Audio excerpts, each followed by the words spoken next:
What's up, everybody? It's your boy Brandon Blakeney, aka Brandon Lee TV, back at it again, my friends, with another banger for y'all. So kick back, relax, and come take a ride with your boy.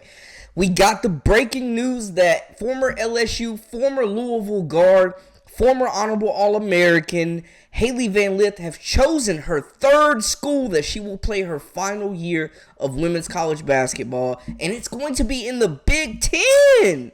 Holy cow. We got to talk about it. We got to dissect it, and we got to figure out what exactly this means for her new program and what she is bringing and what the future looks like. But before we get into all that, make sure y'all hit the subscribe button for all the latest and the greatest, and join our memberships. We got that exclusive content coming daily, weekly, whenever you need it. Now, let's get into it.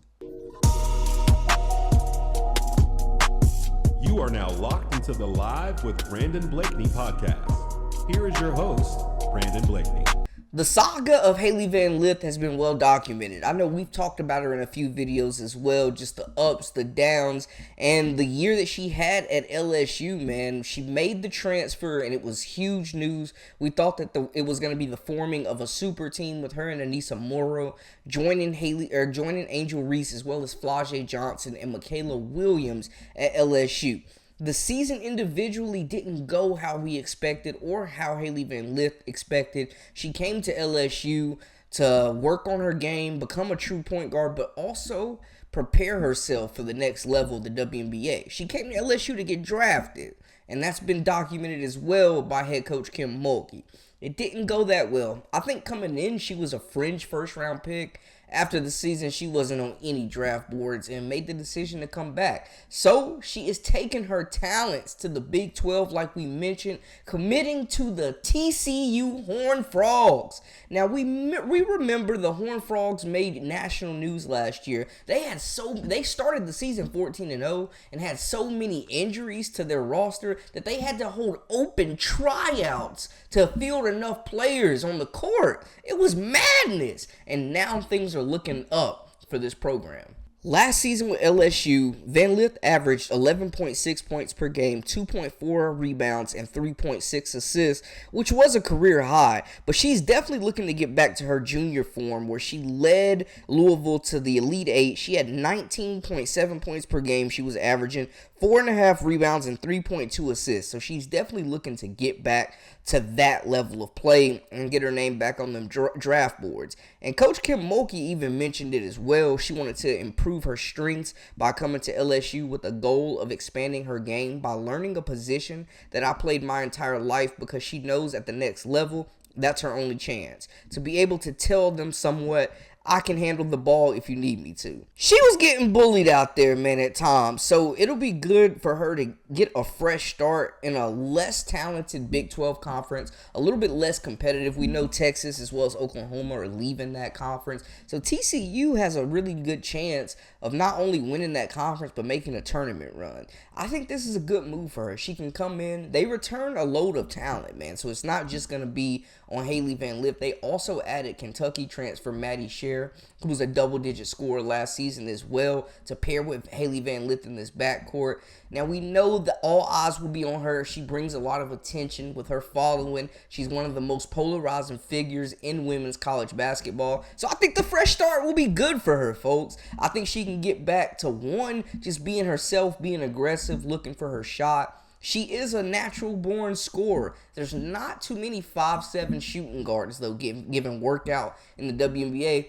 So she will have to work to harness those lead guard skills and be able to show that she can run an offense, man. But this system will be wide open. She will be able to run, play fast, and get the ball out to these scorers around her. She will need to be that lead playmaker for this group, but it won't all be on her.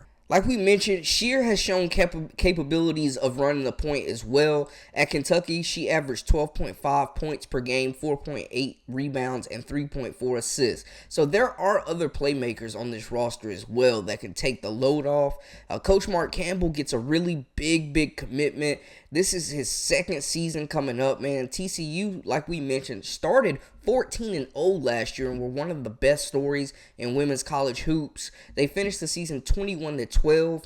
But those 21 wins were the most victories than TCU compiled in the 2021 and 2022 and 2022 and 2023 seasons combined. So they broke more wins last season than they have in the last 2 seasons combined, is what we're basically saying. And we know they were really active in the transfer portal last year, landing Madison Connor, Sadonna Prince, and landing Agnes Emma Napu. And all of those players have announced that they're coming back next season, along with Kanisha Godfrey, Una Jovanovic, Aaliyah Robertson, and Deja Turner. So key players for TCU to really make a strong run. Like I said, all the pressure won't be on Hailey Van Lith, but I think she definitely needed a fresh start. And this gives her a chance to rebuild her brand, up her stock, and get that nasty taste out of our mouths, man. Because we saw at times defensively, she was getting abused. Caitlin Clark was out there doing her dirty. Them South Carolina guards, like anybody, Auburn, Ole Miss guards, like she was getting picked apart in the SEC. Anytime she was on the court, the offense from the other side were attacking her. So she's definitely got to work on that, man. Just better instincts, more quick lateral movement, and just more focus on the defensive side. And she just got to get back to doing what she does on the offensive side. Scoring the basketball, making shots. She's a big-time shot maker, and we saw her have some big games, most notably against Tennessee that helped propel LSU in the SEC tournament, man. We know it's there.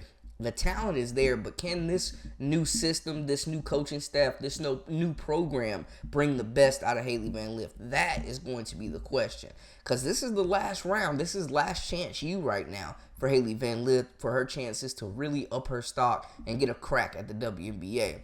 I think I like the move, though, man. I think Cher is really good. I think TCU was already bringing a really good team back, and they've just added to that backcourt a lot more firepower, a lot more experience, and I think they're in really good shape to win the Big 12 next season, man. I gotta say, I think, she took her time with this decision. There were some other schools that she considered, some other schools that were recruiting her, but I think ultimately she made the right decision where she can go somewhere and have the ball in her hands, man. It's TCU, they definitely letting their guards rock out, and I like their coaching staff. I like how they're allowing players to play through mistakes and just continue to grow. Now we will get to see if they are actually developing talent, because that's going to be the next step for this staff in year 2, is developing talent and building off of that last season 21 wins. It's hard to teach a team how to win. Now they know how to win games. The next step is to be title contenders. So it'll be interesting to see how TCU gets it done, but the saga of Hailey Van Lith continues. Her 3rd school in 3 years. A lot of people felt like she should have stayed at Louisville. They didn't necessarily need her this year, but she also, for her goals of wanting the ball in her hand to be that lead guard, that would not have happened at Louisville. So she had to make that change if she wanted to progress to the next level. We just got to be honest. I know a lot of y'all have even commented about how she should have stayed at Louisville. She still would have been able to score the rock, and I think they would have made a deep tournament run. But on the flip side, she was not going to be the starting point guard for that group. And we see that now that she gets a chance to slide into that one spot and show that she can command the offense, because that's going to be the biggest thing. Can you run the offense? Can you get other players involved? Can you be that coach on the floor? Can you operate in the pick and roll effectively? That's going to be next, and we're going to be looking for that out of her next season. But big news, Hailey Van Lith joining the TCU Horned Frogs. It's been a busy week for TCU as they're landing talent after talent this week. And like I said, they returned a lot of players last season that were crucial to that rebuild. So I'm excited to see what's going to be next with TCU, and if Hailey Van Lith can play herself into the WNBA draft next season. Y'all holler at me and let me know how y'all feel about the situation, though. She has been one of the most criticized players. You love her, you hate her, you gonna debate her. So what do y'all think? Holler at me in the comments, let me know. That's a wrap for us. For all the latest and the greatest, I am Brandon Blakeney. This is the Live with Brandon Blakeney podcast. Until next time, hey, we out.